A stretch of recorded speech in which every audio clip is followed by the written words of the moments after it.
እንደውም ምን ያዘጋጀሁት ትርጓሜ መጻሕፍት ሁሉ ያለውን ሃይማኖተ አበው እዚህ ላይ ገጽ ላይ እዚህ ምዕራፍ ላይ ስንክሳሩ እዚህ ላይ ስለዚህ ይናገራል እያልኩ በመጽሐፍ መልክ አዘጋጅቸው ትንሽ ሆልድ ሆኖ ተቀምጧል። ያው ያለውን ሁኔታ ስለምትረዱት በጊዜ ሂደት እግዚአብሔር ሰው ሲፈጥርለት እና ነገሮች ሲመቻቹ እናሳትመዋለን።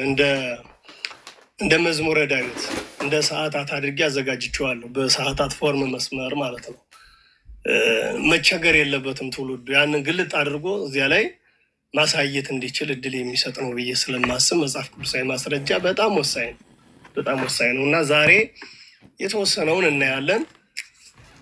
ለማየት እንድንችል ግን መጽሐፍ ቅዱስ ያላችሁ ራሳችሁ እየገለጣችሁ ለሌላም ቀን እንድትለምዱት የበለጠ ደግሞ እንዲጠቅማችሁ መጽሐፍ ቅዱስ ያላችሁ እስቲ በስስ ቅጅም ይሁን በደረቅ ቅጅ፣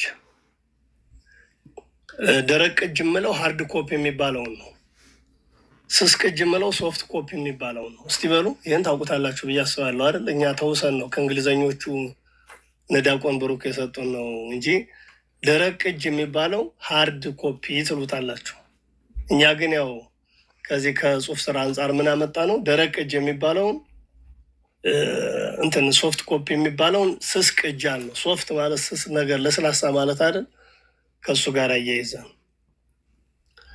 በነገራችን ላይ ሊፍትም ስም አውጥተንለታል። በኋላ ነግራችኋለሁ። ሊፍት የሚባለው ለምሳሌ እናንተ ወደ ፎቅ የምትወጡበት የምትወርዱበት ሁሉ ኮምፒውተርም ስም ወጥቶለታል። እንዲህ ስሞች በኢትዮጵያውያን እያወጣንለት ነው። እንግዲህ እሱ የቋንቋ ምሁራን ወደ አንድ ሊያመጡት ይችላሉ፣ ላይስማሙበት ይችላሉ።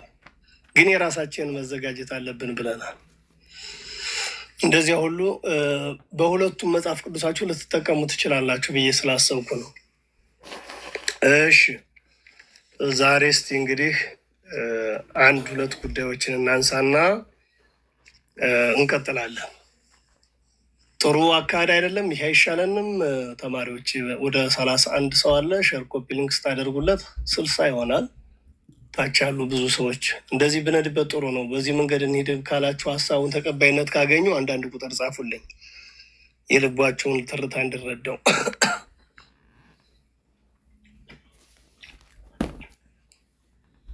ኦኬ 2 ሰው ጸዳለ ማርያም እና ወለተ ሐና ናቸው ያየሁኝ። 3 ፋሲል። ኦኬ መልካም። እንግዲህ በዚህ መንገድ ልንሄድ ነው ዛሬ። እስቲ የመጀመሪያው ስለ ጸበል ፈዋሽነት መጽሐፍ ቅዱሳዊ ማስረጃ ነው። ስለ ጸበል ፈዋሽነት ሰው በጸበል ተፈውሶ ድነት ያገኛል አይደለ? ተጠምቆ ሀብተ ወልድና ስመ ክርስትና የምናገኝበት ሌላ የልጅነት ጥምቀት ነው እንደምታውቁት። ይሄኛው ደግሞ በጸበል እንግዲህ የተለያዩ ጸበላት አሉ።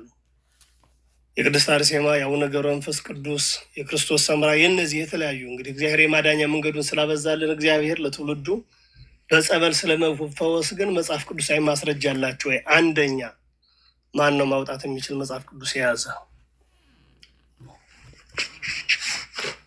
ተሳተፉ ብዬ ነው።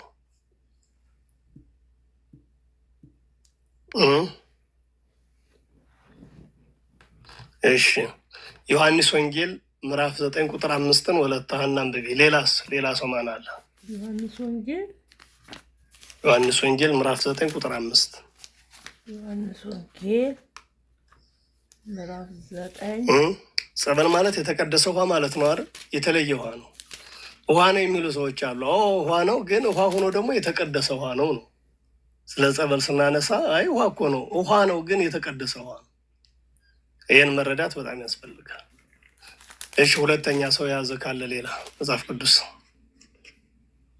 ስልክ ላይም ብዙ ባይመከርም የላችሁም? ስልክ ላይም አታዩም? የሆነ ጥቅስ ስታዩ የት ነው ወዳችሁ ሪፈር የምታደርጉት? አሁን ስልክ እኮ ብዙ ነገር እየተሸከመ ነው። እሺ አነቤልን እሱንና እንቀጥላለን። 9:5 አለ መምህር ምዕራፍ 9 ዮሐንስ ወንጌል ምዕራፍ 9 ቁጥር 5 ላይ እሺ በስመ አብ ወወልድ ወመንፈስ ቅዱስ ስም አምኜ አነባለሁ። በዓለም ሳለሁ የዓለም ብርሃን እኔ ነኝ። ይህንን ብሎ በምድር ላይ ምራቁን እንትፍ አለ። በምራቁም ጭቃ አድርጎ የዕውሩን ዓይን ቀባው፣ እንዲህም አለው፣ ሂድና በሰሊሆን በመጠመቂያው ታጠብ። ትርጓሜው የተላከ ማለት ነው። ሄዶም ታጠበና እያየ ተመለሰ። ጎረቤቶቹ በቃ ቃለ ሕይወት ያሰማልን። አይገርምም? አሁን ይሄንን ያየ ሰው ይሄንን የሰማ ሰው በጸበል እንዴት አይነ ስውሩ እንደተፈወሰ ማስረጃ አይደለም? አዎ ማስረጃ እኮ። አዎ አይነ ስውር የነበረው ሄደ፣ ምራቁን ትፋለማ፣ በዚህ አይኑን እንደዚህ ነካው። ከዚያስ በሰሊሆም ምድህ መጠመቂያ ታጠበ አለ፣ ታጠበ፣ ተፈወሰ። ይሄንን እያነበቡ በጸበል መፈወስ እንደሚቻል የማያምን ሰው ምን ልትሉ ትችላላችሁ? እግዚአብሔር ምስክር። ይኸው መጽሐፍ ቅዱሳዊ ነው። ዮሐንስ ወንጌል ምዕራፍ 9 ወደ ዮሐንስ ወንጌል ምዕራፍ 5 ልውሰድሽ።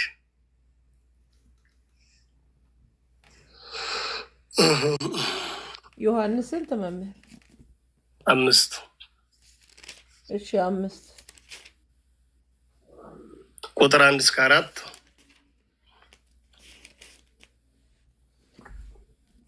ዮሐንስ ወንጌል ምዕራፍ 5 ከቁጥር 1 የጌታችን የመጻጉዕን እንደፈወሰው ይላል። ከዚህም በኋላ በአይሁድ ባህል እንዲህ ሆነ፣ ጌታችን ኢየሱስ ወደ ኢየሩሳሌም ወጣ። በኢየሩሳሌምም በበጎች በር አጠገብ መጠመቂያ ነበረች። ስሟንም በዕብራይስጥ ቤተ ሳይዳ ይሉአታል። 5 እርከኖችን ነበሩ፣ ሳይዳ ይሏታል። 5 እርከኖችም ነበሯት። በዚያም ዕውሮችና አንካሶች፣ ሰውነታቸውን የሰለለ ብዙ ደዌያን ተኝተው የውሃው መናወጥ ይጠባበቁ ነበር። የእግዚአብሔርም መልአክ ወደ መጠመቂያው ወርዶ ውሃውን በሚያናውጠው ጊዜ ከውሃው መናወጥ በኋላ በመጀመሪያ ወርዶ የሚጠመቅ ካለበት ደዌ ሁሉ ይፈወስ ነበርና። በዚያም ከታመመ 38 ዓመት የሆነው አንድ ሰው ነበረ። ጌታችን ቃለ ሕይወት ያሰማልን። ያው ታሪኩን ስለምታውቁት ብዬ ስላሰብኩ ነው። በዚያ እንግዲህ ምጻጉዕ ይለዋል። ምጻጉዕ ማለት በሽተኛ ማለት ነው። እንደምታውቁት 38 ዓመት ነው ተጣብቆ እንደተዋን የእግዚአብሔርን ማዳን ሲጠባበቅ የነበረ ሰው ነው ምጻጉዕ። እና ክርስቶስ መጣና ልትድን ትወዳለህን አለው። ታሪኩን ሙሉ እነዚያ ላይ ያነቡት ዮሐንስ ወንጌል ላይ። በነገራችን ላይ የኤስድሮስ የተባሉ ሊቅ ዮሐንስ ወንጌል ምዕራፍ 5 ሲተረጉሙ ምጻጉዕ የተኛበት አልጋ 38 ዓመት ይላሉ ሊቃውንቱ። የብረት አልጋ ነው፣ ምክንያቱም የእንጨት አልጋ 38 ዓመት አይቆይም፣ ይነቅዛል ይላሉ። የበሽታውን ጽናት ለመናገር ነው አሉ ሊቃውንቱ። አይገርም? የበሽታው ምን ያህል እና የእግዚአብሔርን ማዳን ያው በኦሪት እንደምታውቁት ፍጹም ድነት ስላልተሰጠ መጀመሪያ ሄዱ አንድ ሰው ብቻ ወደ መጠመቂያው ይገባል፣ ይድናል። ሌላው ሰው አይድንም። ለምን ካላችሁ በኦሪት ፍጹም ድነት አልተገኘም። አሁን በዘመነ ሐዲስ ግን መጀመሪያም ገባ፣ መሀልም ገባ፣ መጨረሻም ገባ። ፍጹም ድነት ስለተሰጠ የሰው ልጅ የመዳን እድሉ ሰፊ ነው። በዚያ ግን ስንት አይነት በሽተኞች ነበሩ? 5 አይነት በሽተኞች ነበሩ። እግራቸው የተበለበለ ነበረ፣ እግራቸው ደግሞ የሰለለ ነበሩ፣ አይነ ስውራን ነበሩ፣ አንካሶች ነበሩ ነው የሚለው ወንጌሉ። ከዚያ ወደ የት? ወደ መጠመቂያው ወደ ቤተሳይዳ፣ ቤተሳይል የምትባል እንግዲህ በጸበል መፈወስ እንደሚቻል ይሄ ጥቅስ እንደው ፍጥጥሎ የተቀመጠ ማስረጃ ነው። ይሄን መካድ የሚቻል አይመስለኝም። አሁን ጸበል ጋር ለምን ትሄዳለህ፣ ለምን እንደዚህ ትላለህ የሚል ሰው መናፍቅ፣ ሌላ ምንድን ልትሉ ትችላላችሁ? አሁን ይሄ በመጽሐፍ አልተጻፈም። እንደው ሁሉን ነገር መቼም በማስረጃ አምጡ ስለሚሉ እኛ ደግሞ የመጽሐፍ ቅዱሳዊ ማስረጃ ችግር ስለሌለባት ቤተክርስቲያኒቱ እነዚህን ቤዚካሊ ልትዙ ይገባል። ገብቷችኋል አይደለ? ሰው በጸበል መፈወስ እንደሚችል መጽሐፍ ቅዱሳዊ ማስረጃ ነው። ማን ሊወስደኝ ይችላል አለ። ጉልበተኞች ተንደርድረው እየገቡ በኦሪት እንደዚያ አንድ ሰው ስለሚድን፣ ክርስቶስ ግን በመጨረሻ ሰዓት ለሌላ እኔ መቼ አድነኝ ያልኩት ራሱ አዳነኝ እንጂ ብሎ እንደሚሰጠው ስለሚያውቅ ማይምረ ሕዋስ ስለሆነ ልትድን ትወዳለህ አለው፣ አስፈቀደው። ምክንያቱም ክርስቶስ አስገድዶ የሚገዛ አምላክ አይደለም። ክርስቲያኖች ማስተዋል መቻል ያለባችሁ። አዎ የሚወስደኝ የለም፣ ጉልበተኞች ተሽቀንጥረው ይሄዳሉ፣ ብቻዬን ማን ይወስደኛል? አልጋህን ተሸክመ ተመላለስ አለው። የሚገርም እኮ አዎ፣ አልጋህን ተሸክመ። እኔ አንዳንድ ጊዜ ክርስቲያኖች ተስፋ ያለን ሰዎች ነን እኛ። በበሽታ በተለያየ ነገር ልንጎዳ እንችላለን። ግን እግዚአብሔር የእምነት ጉዳይ ካለ እግዚአብሔር እኛን የማዳኛ መንገዱን አብዝቶልናል። አዎ፣ ነፃ ፈቃዱን ጠየቀው። ምን ብሎ ልትድን ትወዳለህን? አዎ፣ የሚወስደኝ የለም አለ። ግን በዚያ የተደረገውን ገቢረ ተአምራት ያስደንቃል። ውሃው ይናወጽ ነበር ይላል።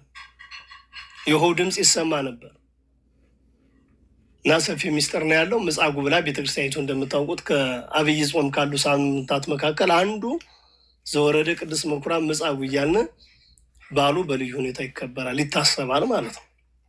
ይሄ ማስረጃ አለ። ቅድም ስንት ነው ያልኳችሁ? የመጀመሪያው ስንት ነው ያነበበችልን እህታችን? ዮሐንስ 9:5። አዎ፣ በቃ እነዚህን ነገሮች መርሳት አይገባም።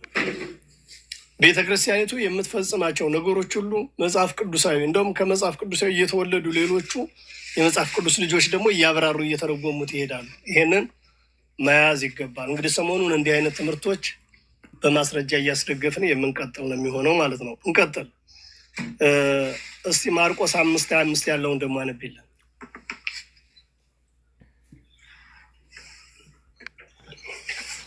ወደ ኦሪት እንሄድ እንዴ? ኦሪት ጋር እንሄድ መሰል። እስቲ ቆይ ከኦሪት ደግሞ እንሄድና ሁለተኛ ነገስት ምዕራፍ 5 ቁጥር 9 እንየው። ሁለተኛ ነገስት መጽሐፈ ነገስት ካል ወይም ሁለተኛ ይላል። ቀዳማዊ ካል አንደኛ ማለት ነው። ካል ሁለተኛ፣ መጽሐፈ ነገስት ሁለተኛው ማለት ነው። ሌላ ሰው በቅርብ የለም መጽሐፍ የያዘ የሚያግዝ? እኔ አግዛለሁ መምህር።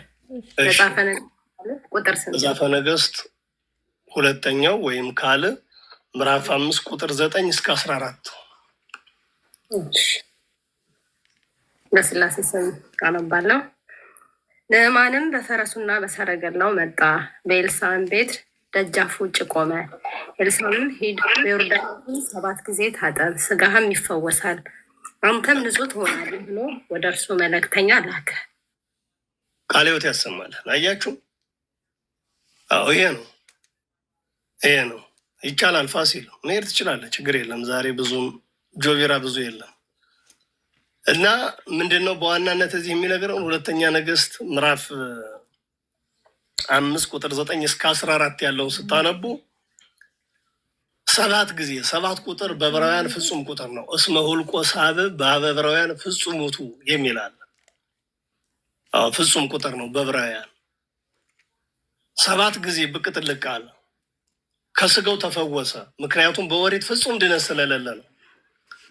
በነፍስ መፈወስ የሚቻልበት ዘመን ስላልነበረ ነው። እዚያ የሚለን ግን ፈውሱ እንደነበረ ከዚህ መረዳት ትችላላችሁ።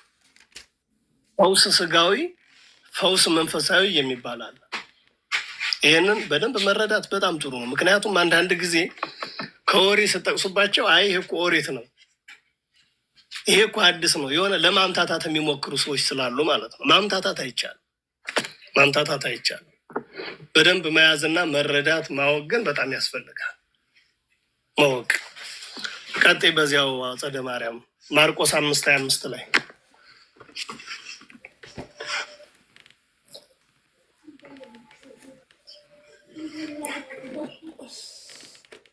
ማርቆስ 5:25 ከ12 ዓመት ጀምሮ ደም የሚፈሳት ሴት ነበረች። ከብዙ ባለመድኃኒቶችም ብዙ ተሰቃየች። ገንዘቧንም ሁሉ ከስራ ባሰባት እንጂ ምንም አልተጠቀመችም። የኢየሱስንም ወሬ ሰምታ በስተኋላው በሰዎች መካከል መታ ልብሱን ዳሰሰች። ልብሱን ብቻ የዳሰስኩ እንደሆነ እድናለሁ ብላለችና። ወዲያውም የደሟ ምንጭ ደረቀ። ከስቃም እንደዳነች በሰውነቷ አወቀች። ወዲያውም ኢየሱስ ከእርሱ ኃይል እንደወጣ በገዛ ራሱ አውቆ በሕዝቡ መካከል ዞር ብሎ ልብሴን የዳሰሰ ማን ነው አለ። ደቀ መዛሙርቱም ሕዝቡን ሲጋፉ እያየ ማን ዳሰሰኝ ትላለህ አሉት። ይህንንም ቃለ ሕይወት ያሰማልን። እዚህ ጋር ደግሞ የሚያሳያችሁ ምንድን ነው? በእምነት የሚደረገውን ፈውስ በእምነት አያችሁ። አሁን ሰው እምነት እየተቀባ ጸበሉን እየጠጣ እንዴት እንደሚፈወስ የሚያየው። አዎ አያችሁ፣ ትልቁ ነገር ሰው እምነት ካለው የማይደረግ ነገር የለም።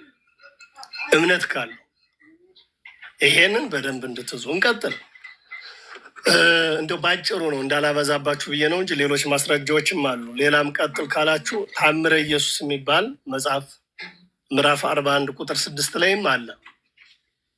ታምረ ኢየሱስ ማለት ተረፈ ወንጌል ነው ብያችኋለሁ ባለፈው። በወንጌል ያላለቀውን ምክንያቱ ተጽፎ አላለቀም ብሎን የለ ዮሐንስ ወንጌል ምዕራፍ 21 ላይ እኮ ኢየሱስ ክርስቶስ የተናገረው ታምራት ተጽፎ አላለቀም ይላል። ታዲያ ተጽፎ ካላለቀ የት እናገኘዋለን የሚል እንጠይቃለን። መጠየቅ ያደርጋል። ስንጠይቅ ተረፈ ወንጌል የሚባለው ታምረ ኢየሱስ የሚባል ስለ ኢየሱስ ክርስቶስ የተጻፈ ታሪካዊ መጽሐፍ አለ። በዚያ ላይ ታምረ ኢየሱስ ምዕራፍ 41 ላይ ቁጥር 6 ላይ ስለ ጸበል ፈዋሽነት በስፋት አለ። ይህን መያዝ ትችላላችሁ። በእርግጥ ይሄ የሚጠቅመው ለእኛ ቤት ሰዎች ነው። ከሌላ ጓዳ ላሉት አይጠቅምም። ለምንድን ነው የማይጠቅማቸው? መጽሐፍ ቅዱስን ራሱ መች ተቀበሉትና ነው ይህን የምንጠቅስላቸው የሚለውን መያዝ በጣም ጥሩ ነው። አንድ ሁለት ማስረጃዎች በሌሎቹ የምንቀጥልና ዛሬ በዚህ መንገድ እንደምንቀጥል አቅጣጫ ሰጥቻችሁ፣ ሌሎች በጣም ብዙ ቀን የምንቆይባቸው አሉ። እሺ፣ ጫማ ማውለቅ እንደሚገባ ወደ ቤተክርስቲያን ሲገባ አሁን በአንዳንድ በሌሎቹ በውጮቹም ስናይ ከነጫማው ዘሎ ነው የሚገባው። በእኛ በኦርቶዶክስ ተዋሕዶ ቤተክርስቲያን ግን ጫማ ማውለቅ እንዴት እንደሚገባ መጽሐፍ ቅዱስ ምን ይላል የሚለውን እስቲ አንድ ሁለት ሶስት ማስረጃዎች ልስጣችሁ፣ መጽሐፍ ቅዱሳችን ምን እንደሚል። እሺ፣ መጽሐፈ ኢያሱ ወልደ ነዌይን አንብቢልን። 2 ሐና 5:15 ጸዳለ ማርያም ደግሞ ዘጸአት 3:5 ወልደ መጽሐፈ ኢያሱ ወልደ ነዌይ መጽሐፈ ኢያሱ ወልደ ነዌይ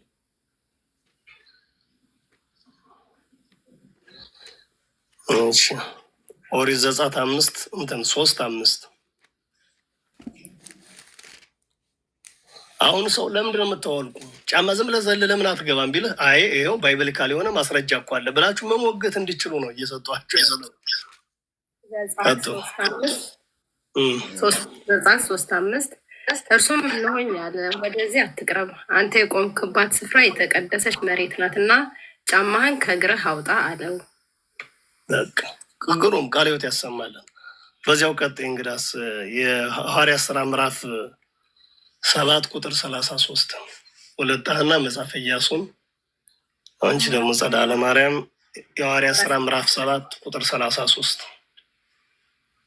ለምን አይሄ ብሉይ ነው እንዳይሉ ደግሞ ከሐዲሳት ደግሞ እንጠቅስባቸዋለን። አይሄ ብሉይ ነው ልንቀበለው አንችልም። በእርግጥ ምንድን ነው የሚለው ማቴዎስ 5 ላይ ሕግንና ነቢያትን ልሽር አልመጣሁም ልፈጽማቸው እንጂ ነው የሚለው። ጌታም የቆምክባት ስፍራ የተቀደሰች ምድር ናትና የእግርህን ጫማ አውልቅ። ግሩም እኮ ነው። ይውለት አሁን ለምሳሌ መጀመሪያ ያነበበችው የት ጋ ነው ካላችሁ፣ የመጀመሪያው የት ላይ ነው? የመጀመሪያው ኦሪት ዘጸአት ምዕራፍ 3 ቁጥር 5 ነው፣ ሙሴ የተናገረው ማለት ነው። እንደገና ደግሞ የሐዋርያት ሥራን የጻፈው ቅዱስ ሉቃስ ነው። እንደምታውቁት በዘመንም አይገናኙም፣ በቦታም አይገናኙም። እግዚአብሔር ምስክር ነው። በዘመንም በቦታም የማይገናኙትን ግን እግዚአብሔር መንፈስ ቅዱስ በገለጸላቸው አንድ አይነት ተናግረዋል። የት? የሐዋርያት ሥራ ምዕራፍ 7 ቁጥር 33 ላይ ጫማህን ከእግርህ አውልቅ። ቀጥይ አገንቷል። እሺ 3:5-15 መጽሐፈ ኢያሱ ወልደ ነዌይ ምዕራፍ 5 ከቁጥር 15 የእግዚአብሔርም ሰራዊት አለቃ ኢያሱን አንተ የቆምክባት ስፍራ የተቀደሰች ነውና ጫማህን ከእግር አውልቅ አለው። ኢያሱም እንዲህ አደረገ። ቃለ ሕይወት ያሰማል። ሶስቱም መቀጠል እንችላለን። ሶስቱም ግን ለእኛ በቂ ነው። ከኦሪት 2 ጥቅስ ጠቀስን፣ ከሐዲሳት 1 ጠቀስን። ወደ ትርጓሜውን ብንሄድ አለ ብዙ። ጫማህን ከእግር አውልቅ ማለት አንደኛው ጫማ የምንጫማው እሾህ እንዳይወጋን ጠጠር እንዳይጎዳን የምናደርገው ጫማ ነው። ዋናው ሚስጥር ግን ጫማህን ከእግር አውልቅ ማለት ቂምን በቀልህን አስወግድ ማለት ነው። እንዳትረሱ፣ የሰማችሁ ነው አይደል? እንዳትረሱ። የመጀመሪያው ጫማህን ከእግርህ አውልቅ ማለት ቂም በቀልን አስወግድ ማለት ነው። ትርጓሜው ነው ይሄ በአንድምታ አንድም እንደዚያ ነው። ዋናው ግን ወደ ኦርቶዶክስ ተዋሕዶ ቤተክርስቲያን ስትገቡ ለቅዳሴ ለኪዳን ስንገባ ጫማችን አውልቀን የምንገባበት ትእዛዝ ስለሆነ ትእዛዝ መጽሐፍ ቅዱሳዊ ትእዛዝ እንደው ዝም ብሎ ዘሎ እየገባ የኢትዮጵያ ኦርቶዶክስ ተዋሕዶ ቤተክርስቲያን ጋር እኩል ነኝ አይ እንደዚህ ላስተምር ማለት በእውነት እኔ የቤተክርስቲያኒቱን ታላቅነት አለመረዳት ይመስለኛል። ግን አይ ጫማህን ጥቅሶችን እንደገና እሺ እደግማለሁ ካላዛችሁ እየደገምን ነው የምንዘው። ለምን መሰላችሁ? የምንፈጽማቸው ነገሮች ሁሉ እኛ ጊዜ አግኝተን ከኦሪት ዘፍጥረት ቁጭ ብላችሁ እስከ ዮሐንስ ራእይ ላታነቡ ስለምችሉ ቢያንስ መምህራን የዘለቁትን መያዝ እናንተ ይጠበቅባችኋል። ልድገመው። ኦሪት ዘጸአት ምዕራፍ 3 ቁጥር 5 ኦሪት ዘጸአት። አሁን ይሄንን በእንግሊዝኛ እያደረጋችሁ ራሱ ለውጮቹ ማስተማር ይቻላል። በእንግሊዝኛም የተጻፈ አለ አይደለ? የጄምስ ቨርሽኑ የተሻለ ባይብል ነው። የጄምስ ቨርሽኑ በእንግሊዝኛ ራሱ ብናስረዳቸው ለውጭ ሀገር ዜጎች በጣም ጥሩ።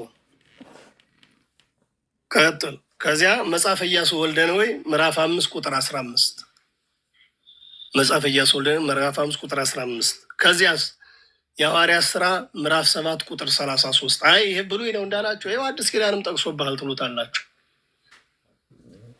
እነዚህን ይዛችኋል። ዛሬ ስንት ነገሮችን አየን። ስንት አየን። ጸዳለ ማርያም ወይም ሐረግ ካለሽ ሐረግ የተሻለ ነው የሚሆነው። እሺ እንቀጥል። አንድ ልጨምርና ለዛሬ እሱ ላይ ብናበቃ ጥሩ ነው። ለዛሬ 3 ጉዳዮችን ብቻ አይተን በጣም ብዙ ጉዳይ እንደምናይ ግምት ውስጥ አስገቡ። ስለ እመቤታችን ቅድስት ድንግል ማርያም ድንግልና።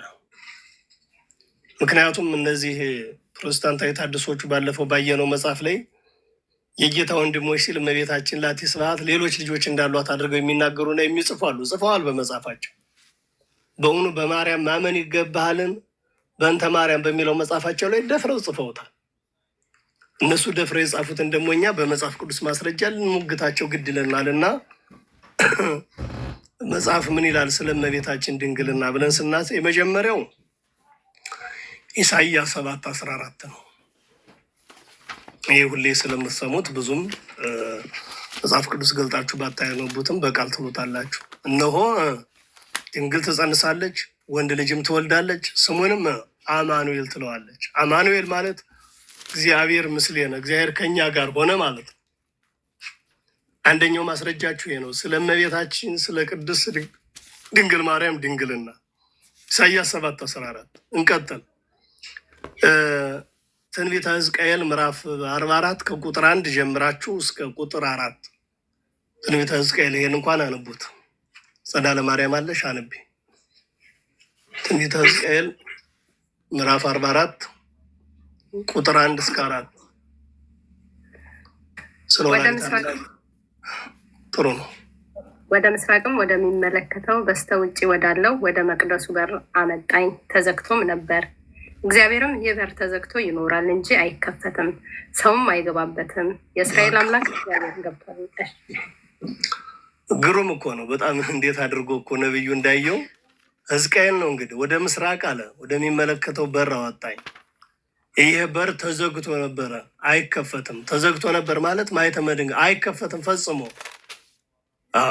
አሁን ይሄን ስትሏቸው አይ በኢየሩሳሌም ውስጥ ያለ ቤተ መቅደስ ነው የሚሉ ደፋሮች ደግሞ አሉ። የማን ቤተ መቅደስ በሏቸው? የታወቁ ነገስታት ሶሎሞን፣ ዘሩባቤል ናቸው።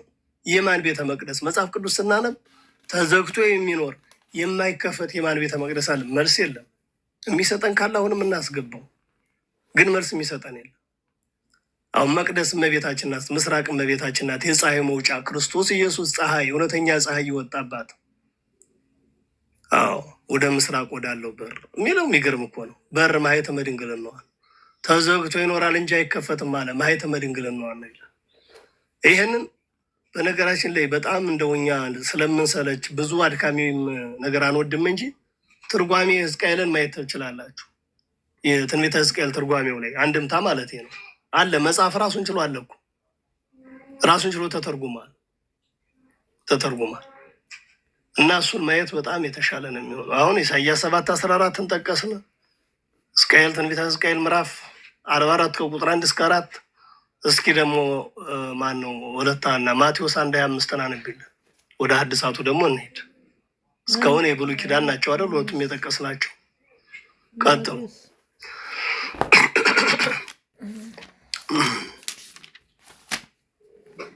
ማቴዎስ 1:25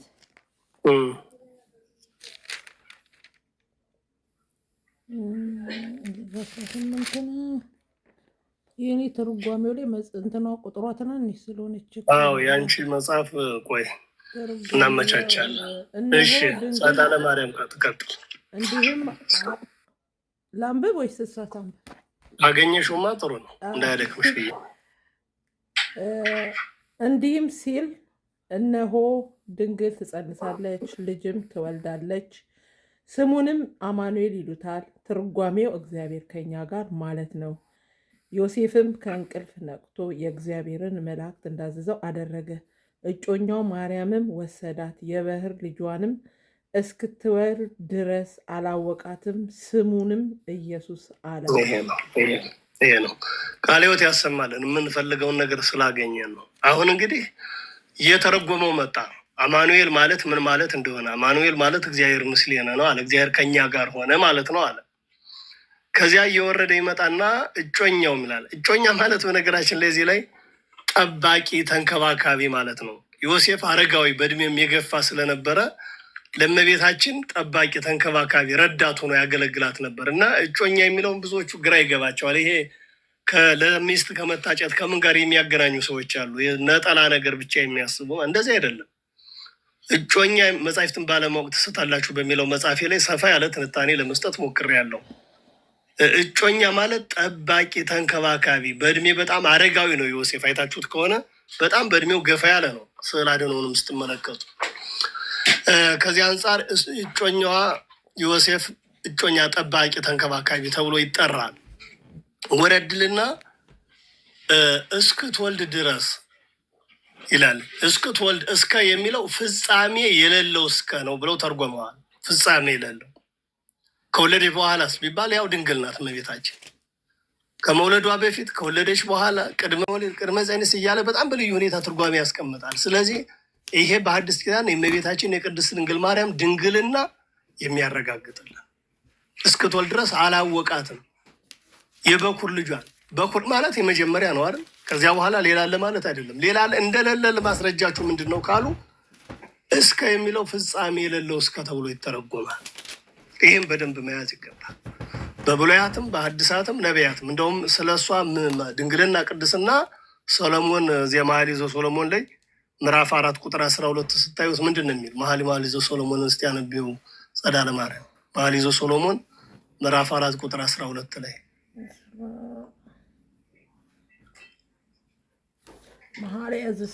ከመጽሐፍ ቅዱስ ጋራም እንዴት ማውጣት እንዳለባችሁ እያለማመርኩኝ ጭምር ብዙዎቻችሁ ታውቃላችሁ። ግን የበለጠ ደግሞ ፈጣን እንድንሆን ቁጥሩን ድገሙልኝ።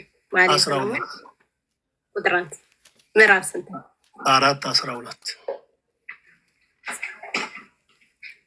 እህቴ ሙሽራዬ የተቆለፈ ገነት፣ የተዘጋ ምንጭ፣ የታተመ ፈሳሽ ናት። በቃ አለቀ። ሶሎሞንም ይሄን የተናገረ ምንድነው አለ? የተቆለፈ የታተመ ምንጭ። ስለእመቤታችን ሶሎሞን የተናገረው ይሄንን ትርጓሜውን ማየት፣ ወደኋላ ወደፊት መመልከት ከኛ የሚጠበቅ ነው። ከኛ ከኦርቶዶክሳውያን ማለት ነው። ለምን ጥላት ባለበት ሰዓት ማንቀላፋት ለመበላት ተዘጋጅተን ድልዋኒክሙ ንበሩ ማለት ለምጽአት ብቻ አይደለም። ተዘጋጅታችሁ ጠብቁ። ሰው እያወቀ እየተማረ መጽሐፍ ቅዱስ ጋር እየተገናኘ ሲመጣ እርግጠኛ ነኝ በጣም ትወዱታላችሁ። ከዚያ ወደ የት ትሄዳላችሁ? ወደ ትርጓሜ ደግሞ እነ ዮሐንስ አፈወርቅ በእንግሊዝኛ ያዘጋጁታል። ግዝ በግዙን ደግሞ ታያላችሁ ጊዜ ሲገኝ። አይ ግዙ ይከብደናል ካላችሁ ደግሞ እንግሊዝኛው ጋር ፍላጎት ያላችሁ ኮመንታሪዎች፣ ብዙ ኮሜንታሪዎች አሉ። እነዚያን እያወቁ እያነቡ ራስን በእውቀት ማስፋት በጣም ብልህነት ነው። እሺ እንቀጥል እስቲ። ስለ እመቤታችን ሃይማኖተ አበው ምዕራፍ 4 ላይም አለ። እንግዲህ እሱን ደግሞ ለእውቀት ለእኛ ለማስፋት ነው። በሌሎቹ ዘንድ ብዙ ተቀባይነት አይኖረውም። እሱ አለ። እሺ ኢሳይያስ 60:12 እስቲ ያነቢው በዚያው ኢሳይያስ 60:12 ጎበዞች ታችሙ ነው። እነ መሲ በደንብ እያዩ ነው ማለት ነው። በጽሁፍም እያስቀመጡ ነው። ቼክ ለአንዱ የምንነግረው ለሁላችሁም የሚሆን ነው። በነገራችን ላይ ለአንድ ሰው አውጣ ስል ሌሎቻችሁ መጽሐፍ ቅዱስ ካለ ይዛችሁ መከታተል ትንቢተ ኢሳይያስ ነው። ትንቢታ እስቲ ቁጠሩ ፊደሉ። ትንቢት አትበሉ። ትንቢት የሚለው የእኛ እንትን አይደለም። ቁጠሩት ፊደሉን። ትንቢታ በሉ እስቲ በይ። ትንቢተ አይደለም፣ አላነበብሽ። ትንቢተ ትንቢተ አለ የለም፣ ምን የሚባል የለም። በዚህ ትክክለኛው ምንድን ነው? ትንቢታ ትንቢታ ትንቢተ ትንቢተ። አዎ አሁን አነበብሻት። በነገራችን ላይ ይቺ ናት አሁን የተጻፈ። ብዙ ሰው በቤተ ክህነት ትምህርት እንዳላለፈ የምታውቁት ሰባኪውም ራሱ ይችን ንን ይሸወዳል። እስቲ እንባቆም በሉ። እንባቆም የሚል አለ። እንባቆም ይላል። እስቲ እንባቆም ማነው? አስቴር። በዚያው እያስተማርኩ መሄድ አለብኝ። እንባቆም እንባቆም። አዎ እንደሱ ነው። እየቆጠሩ ነው። አሁን እንባቆም ይላል። እንባቆም ካለ በጣም ያልተማረ ሰባኪ ነው። በግልጽ ልንገራችሁ፣ እንባቆም አይባልም። በጣም ጸያፍ ፊደሉ ራሱ። አሁን ዲያቆን ብሩክ ፊደሏ ጋር አንድ ፊደል ተሳስተሃል። ጥሩ ነው ጽሁፏ፣ ፊደል ግን የመጀመሪያዋ ያቺ አይኗ ናት። እንዲያው እኮ እንዴት ጠንቃቆች ነበሩ አባቶቻችን። እግዚአብሔር ምስክሬ ነው። አሁን በደንብ ይዘሻል አይደለ? ጸዳለ ማርያም ባባት። አዎ አሁን ጸዲ ኢትዮጵያ የጻፈችው ነው። እንባቆም ካለ በጣም አውደ ምሕረት አካባቢ አንዳንድ ሰባኪ ከግዙ ጋር ካልዋለ እንባቆም ይላል። እንደገና ደግሞ ትንቢተ ምን የሚባል እኮ የለም። ስታነቡት እኮ ትንቢተ ኢሳይያስ የሚባል ትንቢተ ለምለም። እንደነዚህ አይነቶችን ሁሉ መረዳት ማወቅም አለባቸው አይደል እንዴ? ቀላል ይመስላሉ፣ ግን በጣም ጥንቃቄ የሚፈልጉ እንደሆኑ እንድትወስዱ ነው። ግሩ ያው እኛ እንደዚህ ተማሪ ቤትም እንደዚህ እየታረምን ስለምንመጣ ተማሪዎቻችን አናልፋችሁም። ስህተት ነው ብለን የምናስበውን እየተራረምን ትምህርት ቤት አይደል እንደዚህ ነው። እሺ ኢሳይያስ 60:12 ቀጥይ እናታ ነው። ለአንቺም የማይገዛ ሕዝብና መንግስት ይጠፋል፣ እነዚያ አህዛብን ፈጽመው ይጠፋል። አሁን ለእመቤታችን ኢሳይያስ ስለ እመቤታችን የተናገረው ኢሳይያስ ነቢይ ነው። ደረቅ አዲስ ይባላል በነገራችን ላይ። አዎ ትክክል ጸዴ። ደረቅ አዲስ የሚባለው ኢሳይያስ ከምን አንጻር ነው ካላችሁ ቃሉ መናፍቃንን ስለሚያስደነግጥ ነው። የብሉይ ኪዳን መተርጉማን ኢሳይያስን ደረቅ አዲስ ይሉታል። ደረቅ አዲስ ማለት አሁን እዩት፣ እነሆ ይላል ድንግል በድንግልና ትጸንሳለች፣ ወንድ ልጅም ትወልዳለች። አሁን ይሄ ልትወልድ ትችላለች አላለም። በጣም ያስደነግጣል አይደል? ቃሉ ድንግል ናት፣ ግን በድንግልና ደግሞ ትጸንሳለች አለ። ይሄ ከህሌና በላይ ነው። ቀጠለ፣ ለአንቺ የማይገዛ ህዝብና መንግስት ይጠፋል አለ። ለማን? ለእመቤታችን። ስለዚህ ይህንን በዚህ ማየት ይቻላል። ሌላ የትርጓሜ መጻሕፍቶችንም ማስረጃ መስጠት ትችላለሁ፣ ግን እኛ አሁን ባይብሊካል የሆነ መጽሐፍ ቅዱሳዊ ማስረጃዎች ስለሆነ ሌሎችን መዋልድ መጻሕፍትን ጨምር ካልን ሰፋ እያደረግን ልንሄድበት እንችላለን።